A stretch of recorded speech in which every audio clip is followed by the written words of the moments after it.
চট্টগ্রাম বন্দরের new marine container terminal NCT বিদেশি প্রতিষ্ঠানের কাছে ইজারা দেওয়ার প্রতিবাদ সহ 4 দফা দাবিতে রোববার সকাল 8টা থেকে চট্টগ্রাম বন্দরে আবারও লাগাতার কর্মবিরতি ঘোষণা করেছে চট্টগ্রাম বন্দর রক্ষা সংগ্রাম পরিষদ।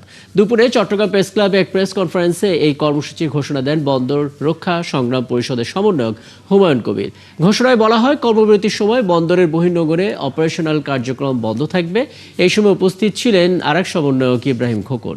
এর আগে একই দাবিতে গেল শনিবার থেকে টানা 3 দিন 8 ঘন্টা করে কর্মবিরতি এবং মঙ্গলবার থেকে লাগাতার কর্মবিরতি পালন করেন। বৃহস্পতিবার বন্দর ভবনে নৌ পরিবহন উপদেষ্টা এম শাখাওয়াত হোসেনের সাথে অনুষ্ঠিত সভায় কর্মসূচি 2 দিনের জন্য স্থগিত করা হয়েছিল।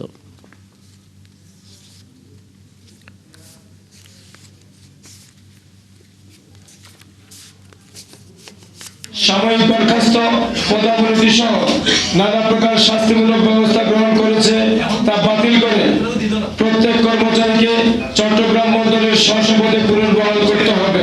এই সরকারের উপদেষ্টা বক্তব্য আমরা আশ্বস্ত হওয়ার পরেও এই চেয়ারম্যানের উচ্ছৃঙ্খল মনোভাব বন্দরকে অস্থিতিশীল করার যে তার যে ষড়যন্ত্র, তাকে চূড়ান্তভাবে অপসারণ এবং এনসিটি বেসরকারীকরণের প্রক্রিয়া থেকে সরে আসার দাবিতে আমরা আগামীকাল থেকে বহির্নোঙরে যে অপারেশনাল কার্যক্রম আমাদের হতো সেটিও আমরা বন্ধ ঘোষণা করছি।